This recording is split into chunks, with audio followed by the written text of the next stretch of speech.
Hi, அனைவருக்கும் வணக்கம். வரகரிசியில் சூப்பராக சாம்பார் சாதம் செய்யலாங்க. டேஸ்ட்டாக இருக்கும், ட்ரை பண்ணுங்கள்.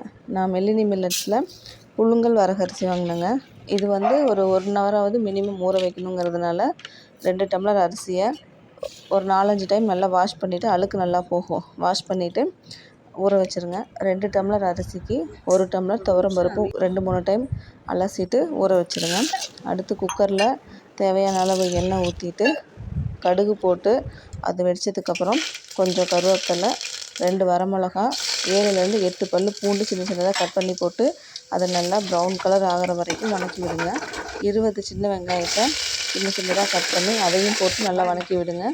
3 மீடியம் சைஸ் தக்காளி சின்ன சின்னதாக கட் பண்ணி போட்டுட்டு உப்பு மஞ்சள் தூள் போட்டு வதக்கி விட்டிங்கன்னா சீக்கிரம் அது வந்து வதங்கிடும்.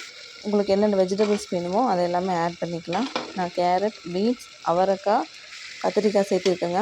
முருங்கைக்காய் கிடைக்கல, உங்களுக்கு கிடச்சிதுன்னா முருங்கைக்காய், வாழைக்காய்னு விருப்பமான எல்லா காய்களையும் போட்டுக்கலாம். சின்ன நெல்லிக்காய் சைஸ் புளியை எடுத்து ஊற வச்சுட்டு அதை வந்து நல்லா கரைச்சி எடுத்து வச்சுக்கோங்க. காய் ஓரளவுக்கு வதக்குனதுக்கப்புறம் புளி தண்ணி ஊற்றிடுங்க. சாம்பார் தூள் 2லேருந்து 3 ஸ்பூன் போடணும். அது ரெடிமேட் சாம்பார் தூளாக இருந்தாலும் சரி, நீங்கள் வந்து நீங்களாக ப்ரிப்பேர் பண்ணதாக இருந்தாலும் சரி, தேவையான அளவு காரத்துக்கு தகுந்த மாதிரி 2லேருந்து 3 ஸ்பூன் போட்டுக்குங்க. உப்பு செக் பண்ணிக்கோங்க.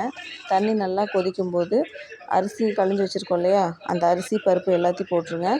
மூடி வைக்கிறதுக்கு முன்னாடி 1 ஸ்பூன் நெய்யும் கொஞ்சம் பெருங்காயத்தூள் சேர்த்திக்குங்க. நெய் நீங்கள் விருப்பப்பட்டு சாப்பிட்ற மாதிரி இருந்துச்சுன்னா சாப்பாடு பரிமாறுறப்ப கொஞ்சம் மேலே நெய் விட்டிங்கன்னா நல்லா மணமாக இருக்கும்.